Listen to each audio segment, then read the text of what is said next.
ओम शांति। आज की तारीख है 17 मार्च 2022। बाप दादा की महावाक्य हैं, मीठे बच्चे, तुम्हें भक्ति की रोचक बातों के बजाय रूहानी बातें सबको सुनानी है। रावण राज्य से मुक्त करने की सेवा करनी है। प्रश्न है, सेवा में सफलता प्राप्त करने के लिए मुख्य कौन सा गुण चाहिए? उत्तर, निरहंकारिता का गुण। महावीर के लिए भी दिखाते हैं, जहाँ भी सत्संग होता था वहाँ जूतियों में जाकर बैठता था, क्योंकि उसमें देह अभिमान नहीं था, परंतु इसमें बहादुरी चाहिए। तुम कोई भी ड्रेस पहनकर उन सत्संगों में जाकर सुन सकते हो। गुप्त वेश में जाकर उनकी सेवा करनी चाहिए। गीत। ओम नमो शिवाय। ओम शांति। यह हुई महिमा ऊंचे ते ऊंचे भगवान की। ईश्वर कहो, परम पिता परमात्मा कहो। सिर्फ ईश्वर व भगवान कहने से पिता नहीं समझा जाता है, इसलिए परम पिता परमात्मा कहना चाहिए। वह रचयिता है इस मनुष्य सृष्टि का। अब ऊंचे ते ऊंचा बाप क्या आकर कहते हैं कि पतित मनुष्य मुझे बुलाते हैं कि आकर हमको पावन बनाओ। पावन माना पवित्र। पतित पावन भगवान को ही कहा जाता है। बरोबर वह आता है ज़रूर।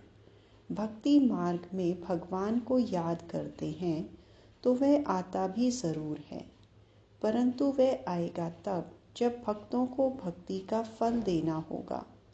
फल देना अर्थात वर्षा देना उनके लिए बहुत सहज है। 1 सेकंड में जीवन मुक्ति दे सकते हैं। कहते भी हैं कि जनक को सेकंड में जीवन मुक्ति मिली। नाम एक का ही गाया हुआ है। सेकंड में जीवन मुक्ति अर्थात सुख शांति मिली। मनुष्य कहते भी हैं कि शांति, सुख और बड़ी आयु चाहिए। छोटेपन में कोई मरता है तो कहते हैं अकाले मृत्यु आ गया, पूरी आयु नहीं बिताई। अब बाप जो कुछ करके गए हैं उनका ही गायन है। सेकंड में जीवन मुक्ति तो ज़रूर पहले जीवन बंद में होगा। जीवन बंद कलयुग के अंत और जीवन मुक्त सतयुग के आदि को कहा जाता है। कहते हैं जनक मिसल घर गृहस्थ में रहकर जीवन मुक्ति को पाएं। बाप समझाते हैं अक्षर ही 2 हैं, राजयोग और ज्ञान। भारत का प्राचीन राजयोग तो मशहूर है। प्राचीन माना पहले पहले, लेकिन कब ये मनुष्य नहीं जानते, क्योंकि कल्प की आयु लाखों वर्ष कह देते हैं। भारत का प्राचीन ज्ञान और योग तो सब चाहते हैं, जिससे भारत स्वर्ग बनता है। अब तो भारत बहुत दुखी है। पहले सूर्यवंशी राज्य था, अब नहीं है। फिर उनको याद करते हैं कि वह राजयोग और ज्ञान किसने दिया था, ये नहीं जानते। नहीं तो बाप से वर्षा लेने में बच्चों को कोई भी तकलीफ नहीं। बाप का बने तो वर्षे के लायक बने। फिर भी माता पिता टीचर की शिक्षा मिलनी होती है। मुक्ति का भी वर्षा चाहिए, इसलिए गुरु करते हैं, परंतु जीवन मुक्ति तो कभी कोई दे नहीं सकता। जब जीवन बंद का अंत हो, जीवन मुक्ति की आदि हो, तब ही फिर जीवन मुक्ति देने वाला आए। मनुष्यों ने सिर्फ सुना है कि सेकंड में जीवन मुक्ति अथवा सेकंड में रावण राज्य से राम राज्य, पतित से पावन, परंतु कैसे सो नहीं जानते। बाप तुम आत्माओं से बात करते हैं। यह है रूहानी शिक्षा जो सुप्रीम रूह देते हैं। वहाँ तो सब मनुष्य ही शास्त्र आदि पढ़ते हैं। कहते हैं फलाने महात्मा ने यह ज्ञान दिया। यहाँ है प्राचीन राजयोग और ज्ञान जो परमपिता परमात्मा ने दिया था 5000 वर्ष पहले, जिससे तुम सो देवी देवता बने थे। अब प्राय लोप हो गया है। अगर लोप न हो तो सुनावें कैसे। मनुष्य पतित न बने तो पतित पावन बाप कैसे आए।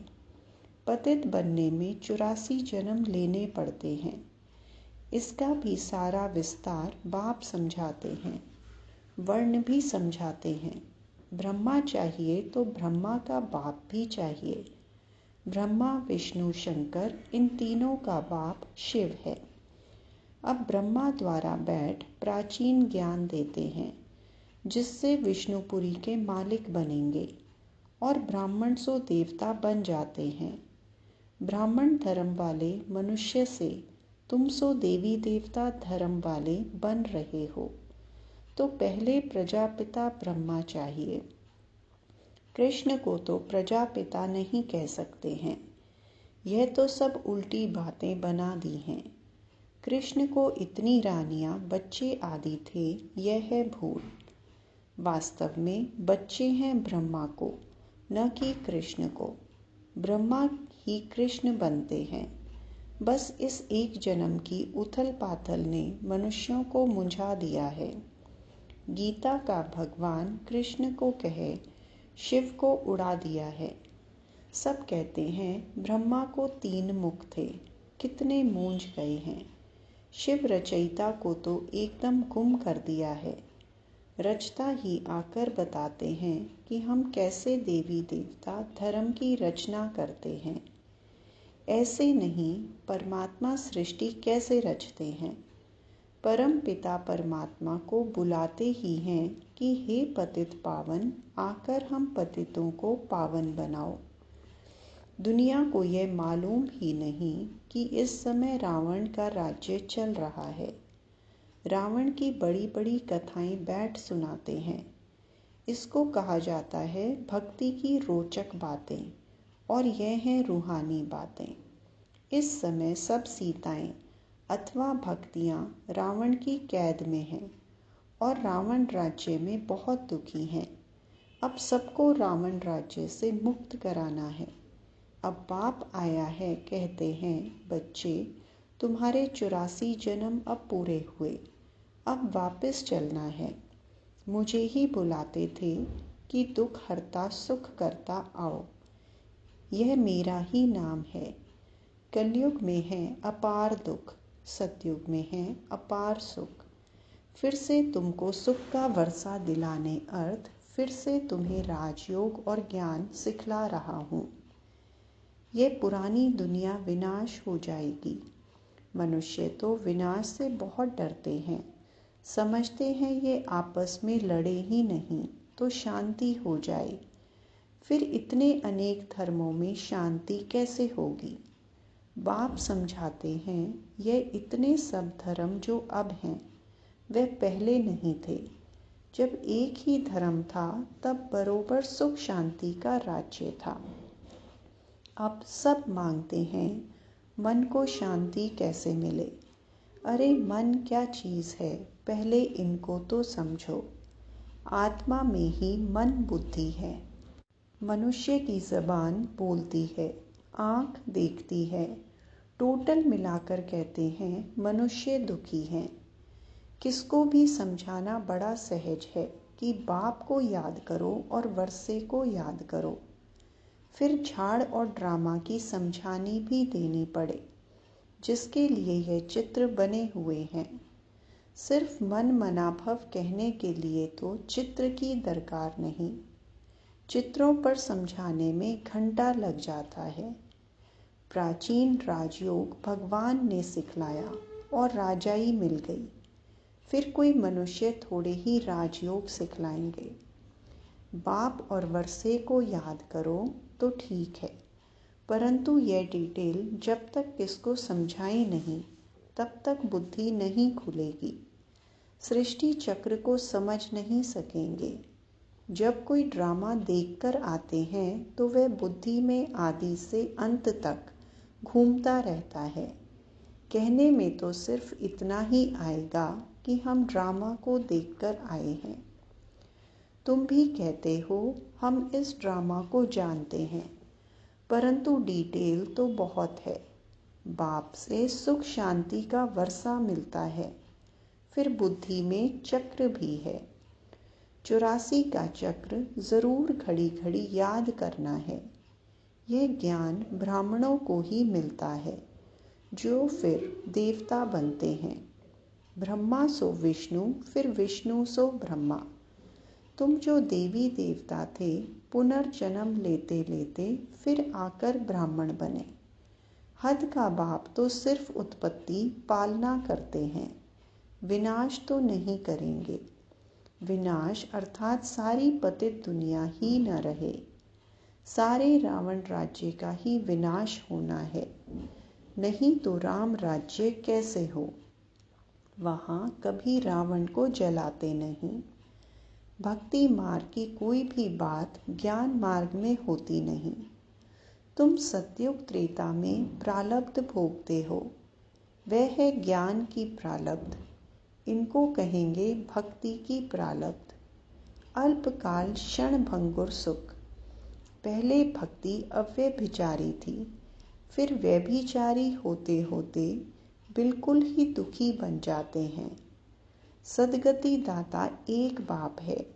यह तो समझाना है कि बाप और वर्षे को याद करो। याद किया और स्वर्ग की बादशाही मिली, फिर नरक में कैसे आए, यह सब बातें बैठ समझाई जाती हैं। अब तुमको सारे सृष्टि चक्र के आदि मध्य अंत का पता पड़ गया है, तो इस समय तुम त्रिकालदर्शी बन रहे हो। उनको तुम कहेंगे कि देवताएं भी त्रिकालदर्शी नहीं थे, तो कहेंगे तब कौन थे, क्योंकि संगम युगी ब्राह्मणों को तो कोई जानते ही नहीं। दिखाते हैं जहाँ भी सत्संग होता था तो हनुमान जाकर जुतियों में बैठ जाता था। अब यह बात महावीर के लिए क्यों कही है, क्योंकि तुम बच्चों में कोई देह अभिमान तो है नहीं। समझो सत्संग में कोई ऐसी बात निकल पड़े तो तुम कह सकते हो, प्राचीन सहज राजयोग और ज्ञान से सेकंड में जीवन मुक्ति लेना है तो फलाने के पास जाओ। समझाने वाला तो बहुत बहादुर निरहंकारी चाहिए, जरा भी देह अभिमान न हो। कहाँ भी जाकर बैठे, टाइम मिल जाए तो बोलना चाहिए।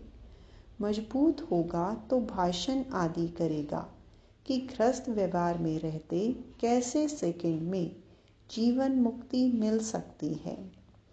परम पिता परमात्मा के सिवाय तो कोई दे न सके, यह महावीर ही समझा सकते हैं।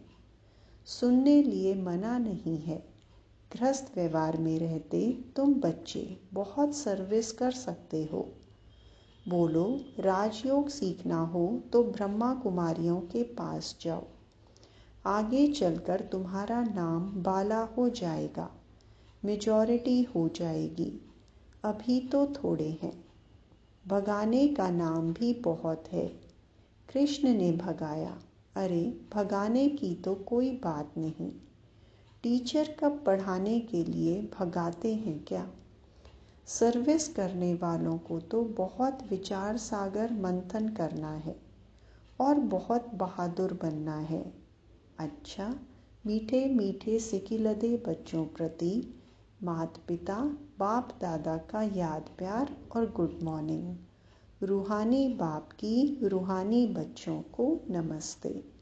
रूहानी बच्चों की रूहानी बाप दादा को याद प्यार गुड मॉर्निंग और नमस्ते। धारणा के लिए मुख्य सार। पहला पॉइंट, सभी भक्ति रूपी सीताओं को रावण की कैद से छुड़ाना है। सेकंड में मुक्ति जीवन मुक्ति की राह दिखानी है। दूसरा पॉइंट, बाप और वर्षे को याद करना है।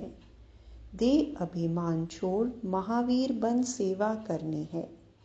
विचार सागर मंथन कर सेवा की नई नई युक्तियां निकालनी हैं।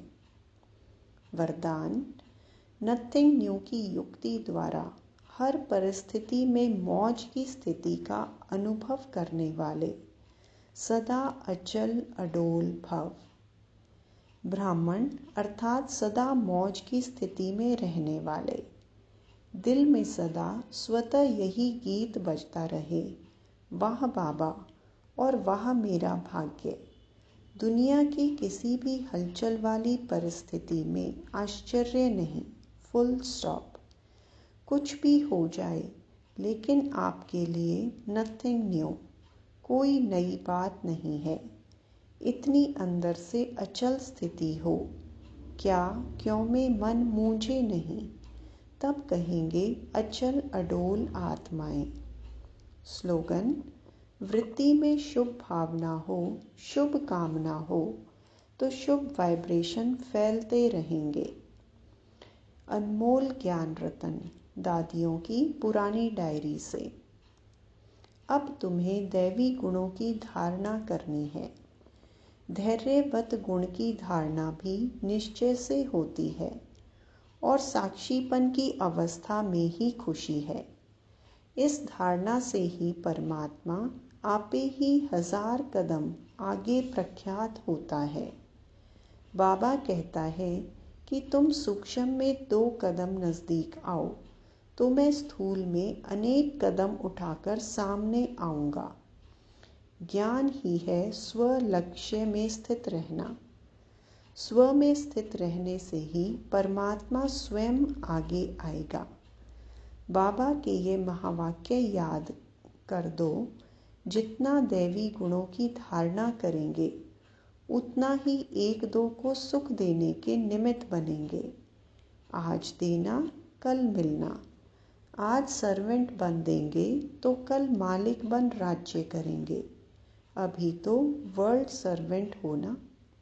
दूसरा पॉइंट, हर एक स्व स्वरूप में स्थित हो, अपने शरीर को चलाते चलो। जैसे कि इस रथ को मैं बिठाती हूँ, मैं खिलाती हूँ, मैं सुलाती हूँ, मैं मुख से बात कराती हूँ। अगर मैं मुख से किसको दुख देती हूँ तो जैसे अपने ही स्वस्वरूप की इंसल्ट करती हूँ। तो फिर स्व संपूर्ण आत्मा कहती है कि हे जीवात्मा, तेरे पर अफसोस है।